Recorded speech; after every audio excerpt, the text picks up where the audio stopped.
Alright, Shalom. Alright, Yahweh Shimi outside Brakatha. Double honor to the apostles of GMS.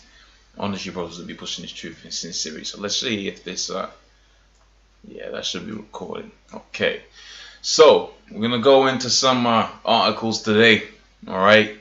We're gonna be dealing with America, the Great Whore, Babylon. We go into some scriptures. Okay, and the main objective of this the main objective, that's not the main article I want. The main objective for you to get out of this is the essence of America, the essence of the United States, okay? Because these countries, these different people out there will have you believe in a different reality, okay? This is not the land of the free or land of peace and love, etc., etc. That's what you see out there within the movies, and people is walking around and the sun is shining and all of that. The reality is that America is the weapon, is the tool the elite banking families use to keep these nations in slavery. Okay, now that may come by way of well, it comes in all kind of different shapes and forms, but for the most part, you're gonna have it to where a monetary system is gonna be implemented, and that monetary system is gonna be maintained by way of that military. Okay, so in other words, you have a country like China, for instance. A country like China has to use America's SWIFT payment system. It has to use America's dollar to trade in oil, although as of recently you had it to where the Russians and the Iranians, they've been trading with China, okay, in currencies other than the United States dollar. That's why you have the situation that you have out there within the Middle East right now, because you have a system that's being that these different countries are trying to implement outside of the United States dollar. Okay, so you have that, and then you have a military action or military intervention. Okay, in other words, trade wars, it turned into hot wars. Okay. So all of these economic sanctions that get imposed on these different countries, what's backing those sanctions? What if they decide to break one of those sanctions? Well, you got it to where the American military, okay, which is usually in effect, okay, as you're going to see within this article, and as you're going to see within the scriptures, that's going to be sent down to your doorstep. Okay, that's why you have it to where the United States is the only country with 19 aircraft carriers, which are literally moving countries. Okay, so that they could deploy their aircraft to shoot down whatever targets they're gonna shoot down.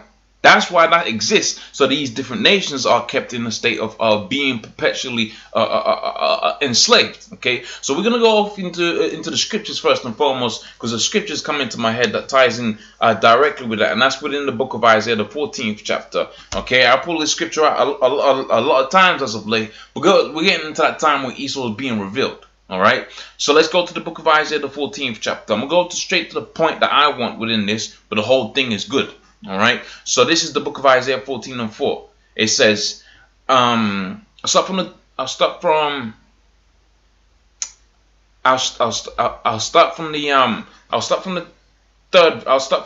this verse here.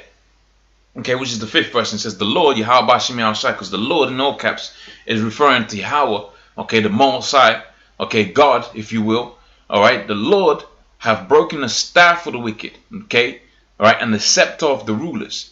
He who smote the people in a continual stroke. This is what we're interested in. This is the statement I'm interested in here, right here. He who smote the people with a continual stroke. Okay, we go back to this article here and we see what the title is. Then you get a feel of what I'm going at. What point I'm trying to make with this video. You see that America has been at war 93% of its existence. Okay, so since the inception of America in 1776, you've had a perpetual war being waged, whether it was against the North American Indians, as you're gonna see over here.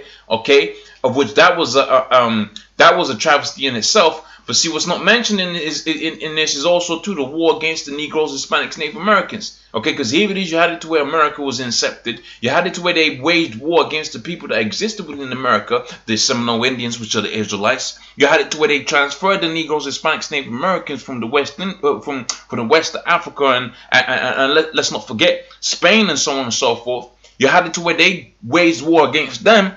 and then brought them over out there into the Americas to create the land that you know now today as the United States. Okay, so that's a main war that hasn't been they're not gonna talk about here, but that's an important one too.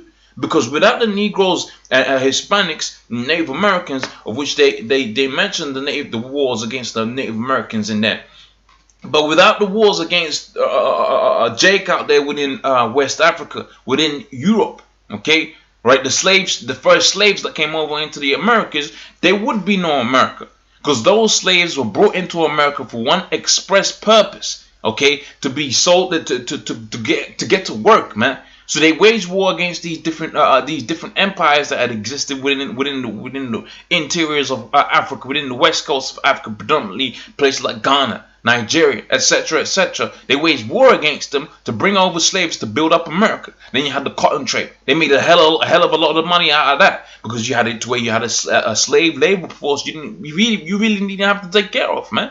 Okay, going back onto the curses described within the book of Deuteronomy, the 28th chapter, and specific to the point, the 68th verse. All right, so he who smote the nations in the continual stroke, you have that image of them slaves out there, which that war is not going to be mentioned on here, but that they say there's like 60 odd million, 100 million Jakes, right, were killed just in transporting them from over there. Right now, you know, I might miss the number. But it's still a hell of a lot of people, man, and that's more than the Afghan war. That's more than the wars out there within the Middle East. Okay, you had it to where that was just Judah, Benjamin, and Levi. So imagine how many of the Seminole Indians that they have killed over there, man. Okay, and that's just dealing with one nation. So they continually whipped that nation, the Israelites, with a continual stroke. But also these different nations. You're talking about Moab. You're talking about Russia, which has been oppressed financially by the American government right up until Putin came up into power. Okay, you had it to where all of these different countries, Gaddafi, etc., etc. They've just been underneath the staff of the wicked, man. They've been persistently oppressed. And when you think about those things that are happening out there, then you really realize that when the Most High puts us into power, these heathens are actually going to rejoice, man. They're actually going to rejoice. Here it is, you're going to have a righteous monetary system that's going to be implemented by where the law, statutes, commandments of the Most High, okay? Where if a dude out there, Moab or whatever wants to do a certain thing, right, as long as it prescribes to the law, statutes, commandments of the Most High, and as long as he's paying, you know, his dues to the Israelites, well, guess what? He's going to be better off than when he was within Esau's kingdom, okay? Because Esau will have you believe that you're free. Okay, that you could do this, that, and the third. But these different countries out there, what they call the Western world, they know the price, the cost to do business. Okay, they know the cost to do business. That's what you got to do out there within India. Them Indians making shirts and T-shirts for $1 a day. They're in hardcore slavery, man. They're in hardcore slavery. And that's the reality the people out there within America don't realize, because they have what? They have this image of a lovely, flowery existence that does not exist. But see, within our kingdom, that ain't gonna happen. Now let's not get it twisted. The scripture talks about how judgment is gonna go on to these different nations for what they've done to the Negroes, Hispanics, Native Americans. Let's not get that twisted. Okay? But ultimately, you ain't gonna be in the perpetual state of hell. Because guess what? Hell, as this world would have you believe, is non-existent, where you go out there and you burn perpetually. That's unrighteousness with the Most High. Okay, the judgment we're going to put upon the heathens is going to be great. Okay, it's going to be a great judgment we're going to put upon them. But ultimately, they're going to be our slaves, and they're going to be doing better off as slaves underneath the Negroes, Hispanics, Native Americans than they are doing underneath the so-called white man. Okay, and here's the proof of that. Okay, and let's not forget the Negroes, Hispanics, Native Americans, man. Let's not forget the Israelites. That's who the Most High is interested in. Okay, when we're dealing with the inception of America, 1766. What's the first war they're doing? They're going out there with the Cherokee Wars, the Seminole wars against the Seminole Indian, Northwest Indian Wars. etc., etc. I believe that's dealing with this. I haven't really checked out what each one of these wars represent and who it was against specifically, down to the specific. But just from the title, you can pretty much guess that that was against the Native American Indians. Okay, so let's go back onto the scripture. Let's finish this precept off. So it says here, "He who smote the people with a continual stroke, he that ruled the nations in anger."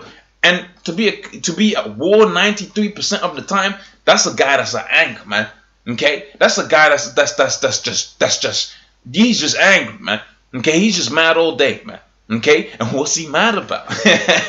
What's he mad about? You go to the book of Genesis, the 25th chapter. You're gonna find out what Esau is mad about, because here it is, he had to use his blessing, which is the sword, to obtain Jacob's blessing, and here it is, he's got the dew of the earth, and he still ain't happy, man. Right? Because these nations know that he ain't the rightful ruler, man. And within their spirit, they know that. And therefore, they're going to move in a certain type of way. Because ultimately, he's got the power of the gun. But to be truly under subjection, you're going to have a heavenly body be present out here, man. That's why when these different nations were in subjection underneath King David, underneath King Solomon, they knew that God was with us, man. Okay? And they know God ain't with this man Esau, because of all the laws that he transgresseth. Okay? Let's finish this off, and then we start getting into this and go back and forth with the precepts. So, he who smote the people with a continual stroke, he that ruled the nations in anger is persecuted. See, that's what we're looking for. That's what we're looking for. Okay, not no compensatory reparations from Esau, but an actual price, man. Okay, an actual balance of all of the atrocities that has happened against our people. That's what we're waiting for. That's what we're fervently seeking for. That's what we're diligent doing this work for, man. Okay, even within our spirit, we know that this. You know what? This is it, man. Okay, we know that this is it. That's what we put. That's why you see GMS doing so much work. Now, as for these other different camps, man, they're wishy-washy spirits, man. Okay, these dudes are wishy-washy spirits because they actually don't believe that this man is going to be destroyed, man. They actually can't conceive, okay, an existence without the so-called white man in rulership. Okay, Esau, okay, because you got it to where you got Israelites that look like white people, okay. So white is a base level of term. If you want to go into higher levels of thinking, you're gonna be thinking about the Israelites, okay, Esau. And Esau's this is what this scripture is talking about. And when he gets taken out of power, the Israelites is going to rejoice. And also to these other nations is going to rejoice. And here's the proof of that. The whole earth is at rest. Right? And it's quiet. They break forth into singing. Okay? So let's go back into this now. So it says America has been at war 93% of the time. Okay? All right. 222 out of 239 years since 1776. Okay, so it says below have reproduced a year-by-year timeline of America's war, which reveals something quite interesting. Okay, excuse me. All right, since the United States was founded in 1776, she has been at war, right, during 214 of the 235 calendar years of our existence. In other words, there were only 21 years in which America has not waged any war. And with that, I gotta go to this scripture right here, man. I gotta go to this scripture. See, people talking about the scriptures ain't in existence and this, that, and the third about the scriptures. That's a manifestation of what the Bible speaks about as it pertains to Esau's blessing, which we're gonna see within the book of Genesis, the 27th chapter. That's a manifestation of Esau's blessing right there. Okay, because if your blessing is basketball, all you're gonna do is basketball all the goddamn time. Okay, if your blessing is things that's pertaining to the scriptures, well, guess what? You're gonna be dealing with things that's pertaining to the scriptures. That's why the men of the Lord do work so diligently for the things of the spirit, man. But if your blessing is the sword, you're gonna be swinging that sword like a motherfucker, man. You're going to be swinging that sword like there's no tomorrow. That's why he was saying out there within the book of Isaiah, the 14th chapter, how that he have smote the nations with a continual stroke, man. Okay, so let's go to the book of Genesis, the 27th chapter. Here it is, just to give you the breakdown of what's happening out here. You had it to where the Most High set it out for Jacob to get the blessing, so he supplanted the blessing off of his father. Okay, by saying that he was Esau. And then when he had obtained the blessing, you had it to where Esau went out there, okay, and then he found out that he had what? He had lost the blessing, okay. But it was all set up in the spirit. It wasn't stolen, okay. It was all set up in the spirit, okay. Otherwise, the Most High wouldn't allow it to. That's why you had it to where it was prophesied within the book of Genesis, the 25th chapter, how that the younger, the elder was going to serve the younger, okay. So let's go now to Genesis, the 27th chapter, and this is dealing with what the blessing that Esau's got, and going to show you that, this was all set up within the spirit. What did the scripture say about Cain? Okay, his very name basically means an instrument of war.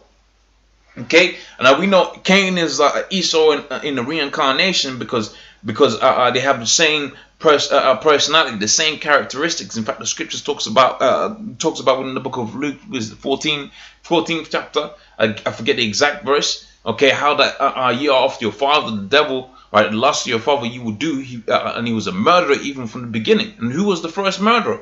It was Cain. Okay, but they was when that scripture is quoted, it's talking about what? It was talking about the Herodian line. Okay, and how that you had it to where these different Jakes were likened unto being children. In other words, they was following the ways of the Herodian line, which was of Edom. Okay, which was that seed of Cain, the seed of the wicked, the seed of the serpent. Ultimately, today, you know, as the seed of Esau, man. Okay. Right, the people with whom the Most High is created for them to be the wicked, so that you can have it to where you have a righteous, because that's gonna be balanced. Now, when we turn into gods, okay, when we are made, when we are refashioned as gods, you do not have no need for the wicked.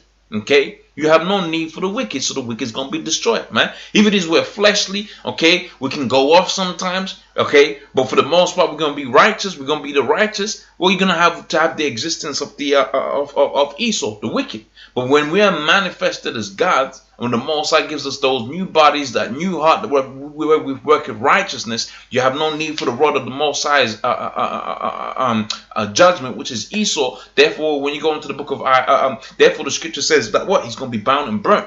Okay, and that's spoken about within the book of Obadiah, where it talks about how the house of Joseph was going to be a flame, okay, and the house of Esau for stubble, and we was going to burn them down, we was going to kindle in them, man. Okay, so let's go into this now. Just try to track too much into different things. Okay, so where are we looking? Where are we looking at? Okay, so here it is. Okay, right. So we want to be Okay, so Genesis the 27th chapter and the 37th verse says, Esau and Isaac answered and said unto Esau, Behold, I have made him thy Lord, talking about Jacob, and all his brethren I've given to him for servants, and with corn and wine have I sustained him. And what shall I do now unto thee, my son? And Esau said unto him, Hast thou but one blessing, my father? Bless me, even also my father. And Esau lifted up his voice and wept. Okay, so let's go to the next verse. Right, and it says, And Isaac his father answered and said unto him, Behold, thy dwelling shall be the fatness of the earth. Okay, America and its all daintiness and all of them resources of the world, they predominantly go out there into America. That's why it's known as the consumer state.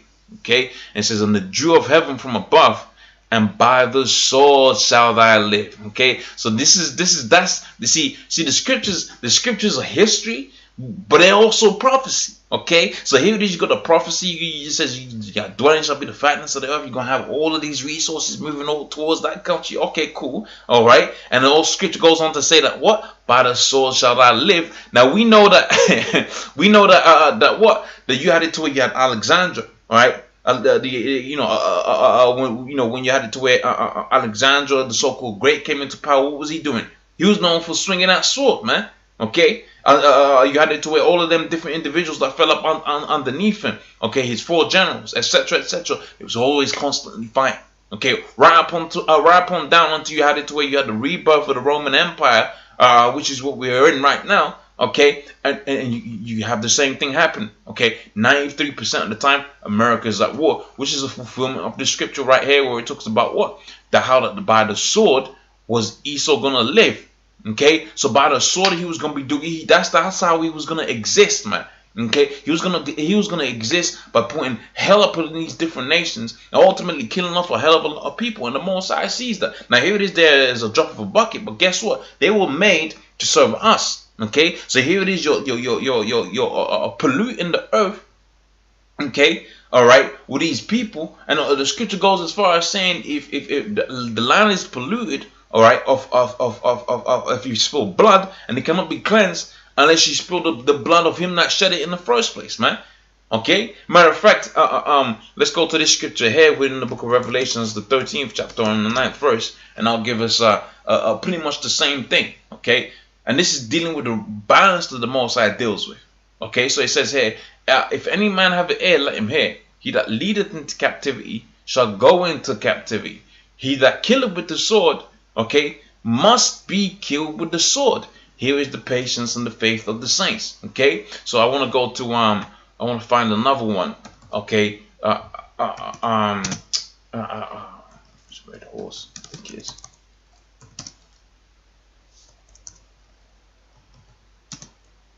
Okay.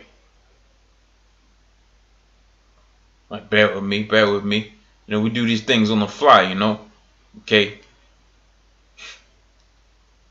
Okay, let's wait for this to load. Have I spelled that right? I don't think I spelled that right.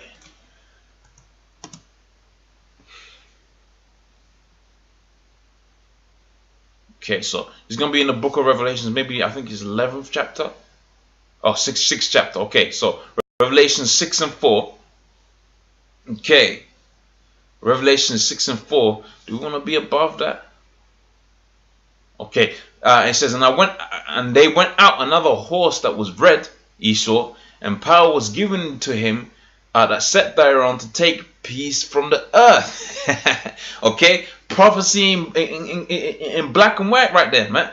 Okay. All right. Let me read that again. And they went out another horse that was red, and power was given to him that sat thereon to take peace from the earth, that they should kill one another, and they shall and they was given unto him a great sword, man. Okay, so that's dealing with Esau right there. Okay, I'm pretty sure it's dealing with Esau. I gotta check my notes, but as far as I remember the breakdown, that's dealing with Esau right there. Okay, because a great sword has been given unto this man, the ICBM nuclear missiles, man, and all he's doing is dropping people, killing people, man. Okay, he's been killing people since he's the very inception of America. So you know this man ain't you know this man ain't right. But see, as we read within another scripture out there within the book of Revelations, the 13th chapter. Okay, as we read out there within the book of Revelations, the 13th chapter, we see that the Most High is gonna have a judgment for this person that does persistently killing.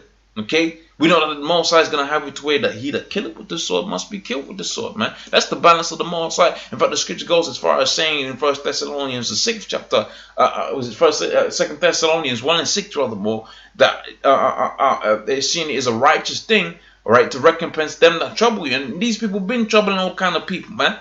Okay, but more specifically, because they're talking about all of these different wars, as we're going to see within this article, they've waged the greatest war against the Negroes, Hispanics, Native Americans right up until this day. Okay, talking about the different diseases that they use specifically to target the Israelites. Okay, talking about the atrocities that the Negroes suffered being carried over into captivity by way of slave ships. Talking about the war that they waged upon the existing people, the people that were already there. Okay, the Seminole Indians, the North American Indians. Okay, that's the greatest war that they've waged. And we know from the scriptures in the book of Zechariah, the 13th chapter and the 8th verse, it was Zechariah, the 2nd chapter and the 8th verse, I believe. Okay, how that we're the apple of the Most High's eye, and anybody that touches us, okay, whether we're going through a certain amount of judgment, that judgment is going to return upon their own head, man. Okay, that's where you get Zechariah the 14th chapter and the 12th, where it talks about he who fought against Jerusalem. Okay, them that fought against Jerusalem, this shall be the plague that shall go forth, and it shall destroy them. And this is going to be the plague of the ICBM nuclear missiles, man,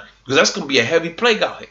Okay, right? So we're talking about all of these wars, but really the Most High is interested in specifically with one simple war. Okay, and that's the war that Esau has fought and waged against the Negroes, Hispanics, Native Americans, man. Because as I said before, okay, the nations are as a drop of a bucket, but Israel is nigh unto the Most High's heart, man.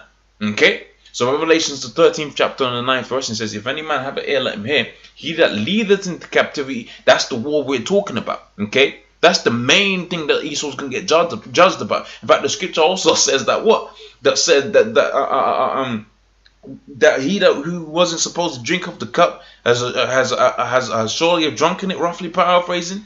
Okay, and then it talks about how that how they let me try to find it. Okay, let me try to find it. I don't want to misquote it, and then people be scoffing. Okay, so let's go to drunk and cup. That should bring out the peace of the desire. Okay.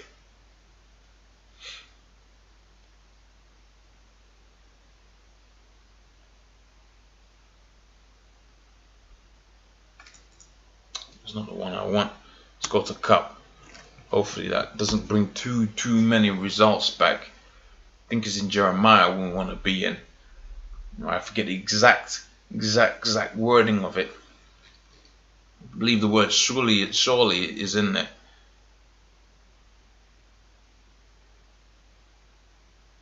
Okay, so I believe it's in Jeremiah.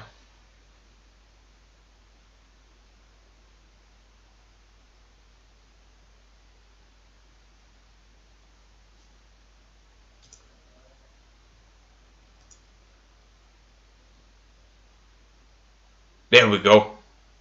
Yep, Jeremiah 49 and 12, and it says, "For thus saith the Lord, behold, they whose judgment was not to drink of the cup, slavery, have assuredly drunk of it." So when you go into the scriptures, Deuteronomy the 7th chapter and the 6th verse, you find that we're the holy people unto the Most High. We ain't no slaves, man.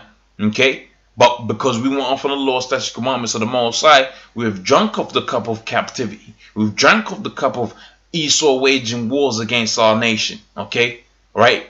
We've drunk of the cup of America waging all types of wars on psychological wars. Okay, wars by way of the food we're eating, war by way of the air we're breathing. Okay, Esau's destroyed the whole planet Earth. You're talking about America waging war against Afghanistan and this, that, and the third. That's all to do with the Israelites, man, because they're trying to obtain the birthright that the Israelites have obtained, man. Okay, but because we're in a state of captivity right now, okay, you have it to where the wicked are in rulership, and this is really our punishment. Okay, so it says, "They whose judgment was not to drink of the cup have assuredly drunk in it, and thou he who shall and art thou he that shall altogether go unpunished?" Okay, so the Lord saying, you brought this hell upon these Negroes, Hispanics, Native Americans. You really think you ain't gonna go unpunished? Okay, it says, "Surely thou shalt not go unpunished, but thou shalt surely drink of it." Okay, let's see what else it says in Jeremiah 14 and the 13th chapter. Might be some goodies in there. Okay, if not, we move back onto the book of Revelations 13th chapter and get back onto the ark. You see, man, that's the spirit. So it says, "For I have sworn myself, saith the Lord, that Bozrah shall become a desolation, a reproach, a waste, a curse, and all the cities thereof shall be a perpetual waste." So that's the judgment that's the Most High is going to bring upon it. See, when they go to this article, they're thinking about them poor Afghan children, okay, or them poor Syrian children that Esau by way of America and NATO was bombing the hell out there out there in the Middle East. You're thinking about Gaddafi. Okay, but those are all minute in comparison to the war that they've waged against the Israelites, man. Those are all minute things. Those are all small, all right? When you talk about how America has just completely destroyed the Negroes, Hispanics, Native Americans, man. Okay? All right, you talk about the prison system. That's a war that's been waged against the Negroes, Hispanics, Native Americans, because the vast majority of the people out there within the prison system, right, are made up of minorities, the Negroes, Hispanics, Native Americans. Okay, you talk about the people that are getting aborted. That's the Negroes, Hispanics, Native Americans. And who do you think is orchestrated all of these different things? Okay, it's America, all right, but ultimately Esau. He's the one that's created this war of terror against the there's a scripture that says that word terrors, but I can't even grasp that scripture. I can't even think of it word for word so I can find it, man. Okay, but that would be a good scripture to get into right now. Okay, they waged the war of terror not only on these nations, but more specifically against the Negroes, Hispanics, Native Americans, the Israelites, man. Okay, so let's go back onto this book here, onto this scripture here. So it says here within the 13th verse, it says, "For I have sworn by myself, saith the Lord, that Bozrah shall become a desolation, a reproach, a waste, and a curse, and all the cities thereof shall be a perpetual waste." Okay, all right. So let's read this 14th verse. "So I've heard a rumor from the Lord, Yahweh Shemel Shai, an ambassador is sent unto the heathen, saying, Gather ye together and come against her, and rise up to the battle," which is the World War III that's going to be coming out here. Okay, so because you live by the sword, you're going to die by the sword. "For lo, I'll make thee small amongst the heathen, and thou art greatly despised." And how can it not be despised? If you're at war 93% of the time, all right, since your inception for 240 years, 93% of the time you've been at war. Okay, of course you're gonna be small amongst these nations in terms of stature, and that's a good backdoor scripture when you go into the book of Genesis, when it talks about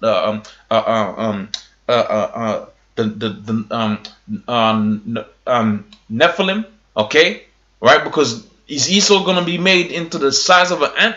No, man, his stature, his greatness is gonna be made small. Okay, and we actually go into the root word Nepal. It means just that, man. to fall off from that godly stance. And also too, Isaiah the 14th chapter goes into that, how that falling from the ground, or Lucifer, all right, which is Esau right now. Okay, so it says there, "I'll make thee small amongst the heathen, thou art despised amongst men." Okay, that terribleness has deceived thee. Ooh.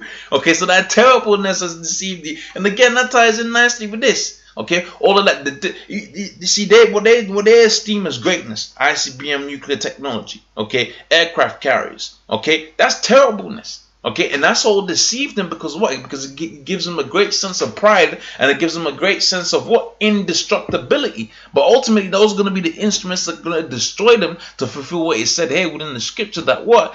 That Bozrah shall be a perpetual waste, man.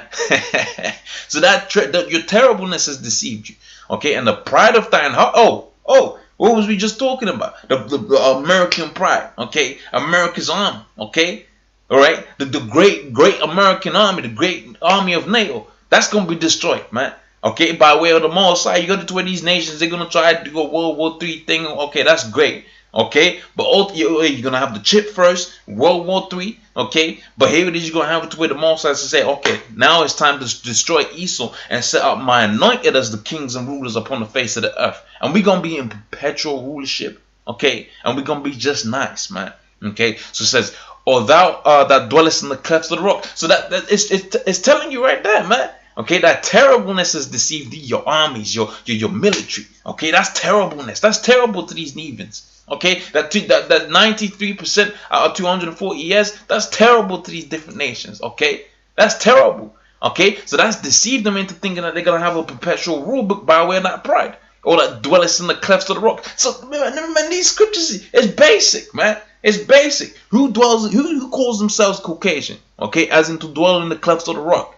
Okay, who goes by way of their military, which is terribleness unto these different heathens, who actually believe that they're gonna have a perpetual rule when you had it to the Babylonians, the Assyrians, the Media Persians, when they all came into power and they had empires based off of wickedness, which is what you have right now within this society. When did they have a perpetual rule? They didn't have a perpetual rule. The Mossad rained terrors upon them and it was destroyed. But now you got it to where an amalgamation of all those kingdoms has existed in the way of America. Okay, because we go into the book of Isaiah the 13th chapter, America is referred to as Babylon. We go out there within the book of 2nd Ezra, America is referred to as as Assyria. Okay, we go to Nebuchadnezzar, the 15th chapter. America is referred to as Egypt. So what's that all alluding to? That's alluding to the fact that what even Revelations alludes to that new city, which is called spiritually called Sodom and Egypt. Okay, because you got into where all of these different nations and their wickedness has been amalgamated to make America. Okay, and now you actually think by way of your arm you're gonna exist forever and ever. It ain't gonna happen, man. It ain't gonna happen. Okay, the Most High is gonna rain His terrors upon you, and you're gonna become a desolate waste, man. Okay, so it says here, all that thou dwellest in the cleft of the rock, thou that holdest the height of the hill. Okay, all right, the holdest the height of the hill. What comes to mind? Okay, they hold us the height of the hill. When you're going out to the battle, okay, when you get the higher ground, or you hold the higher ground, you have a significant advantage over your opponent. Okay, so how do you artificially create a high ground, or word for word quote for what the scripture says, that holdest the height of the hill? Okay, in modern warfare, you had it to where you have 19 aircraft carriers that you can deploy anywhere in the world at any time. Okay, and you always have the higher ground. Okay, you always hold the height of the hills. And I'm not saying word for word, that's the breakdown thereof, but that's how I'm going to apply it within this particular situation. Those who ain't going off, okay, but that's how I'm going to apply it within this particular situation, man. Okay, it says, though thou shouldest make thy nest amongst as high as the eagles, so you're going to send your shuttle ships out there. I'll bring thee down, saith the Lord. Okay, it says, also Edom shall be a desolation, everyone that goeth by it shall be astonished, and shall hiss at the plagues thereof. Okay, so let's go back onto this, and then we start wrapping it up. Okay, so it says America has been at war 93% of the time. 222 out of the 240 years, specifically 239 years since 1776. Okay, so it goes into that. So if you have a pie chart, okay, red represents the amount of time that America has been at war, and you got to where 21 years there is the times when they haven't been at war. Okay, so I'll try to go through. You can see these on screen. Okay, year by year timeline of America's war, 1776 to 2011. That ain't even including all of this time span between 2011 and 2017, which we are in right now. I've actually cut out the bottom of my desktop, so you can't see the time and date. But you know, since then you have Afghan war. You got it to where occupation of Afghanistan and Iraq. Etc. Gaddafi, Syria. Okay, they're trying to get out there into Iran. They're trying to come up against North Korea. Same story, man. Same rule book. Okay, so here it is. They're fighting against Gad and Seminole Indians. Okay, no major war at that point. The quasi wars, and some of these will be good to get into because you get a good idea of what's going to happen out there within the future. Okay, so you got some more wars there, more wars against the Seminoles, I believe, out here. Okay, anti-piracy. Okay, all right, you got it to where no major war within just a span of what 1, 2, 3 years back of war, man. Back of war. Okay, all of these, most of these are just killing jakes. These first ones, okay, they're just killing off jakes. Okay, from what I can understand from it. Okay, so phase Mexico. Okay, 1 year, no major war, back of war again. Okay, a war against the Philippines. Okay, that lasted a hell of a lot of time out there. What they doing out there within the Philippines? Okay, and then you had this probably the longest period of time, which was this 5 years, and then you had it to where you got World War II. Okay, because I believe you had it to where you had the Great Depression or something like that, and then they had jobs popping off. I was gonna get into that, but in the interest of time, I won't. Okay, and then you had it to where they're back at war again. Okay, World War II, Cold War. Okay, Korean War in '51. Okay, covert war in Guatemala. All right, conflicts in Haiti, Vietnam War. All right, and the list goes on, man. Okay, another 4 years of no wars and back to war again. Cold War, proxy wars in Afghanistan. Okay, so it's just a perpetual conflict in Iraq. Conflict in Iraq. Okay, 1997, no major war, back at war again. Bombing of Iraq. Okay, 2000, no major war, back to war against Afghanistan, Yemen, Iraq, Pakistan, Yemen. Just war. just straight war. Oh, Somalia, just straight war, man. So this is all the ways of Esau. Okay, so it says that we can add 4 more years of war.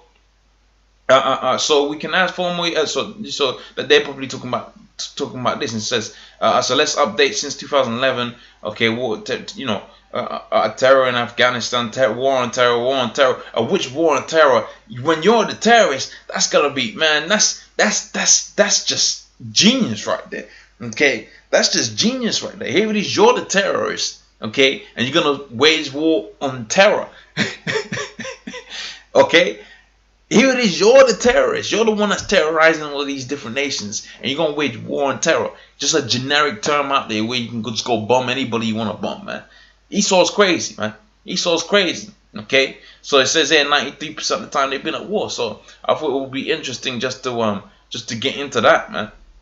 Okay, I just thought it would be interesting to get in that. So pretty much with that, I'm gonna say all praise unto Yahweh Bashim Yahshua. Lord's will, the lesson was edifying. Okay, I don't want writers. I'll get some more of these out. One of you brothers could go into these, these individual wars and break it down, war by war, and that'll be a good thing. I don't think I'm gonna do that, because as you can see, there's a lot of it. Okay, there's a lot of it, but one of them, one of you, I'll open out to anybody who wants to do that. Okay, so pretty much with that, I'm gonna say all praise unto Yahweh Bashim Yahshua, double honesty, apostles of GMS, and honest you brothers that be pushing this truth in sincerity. Shalom.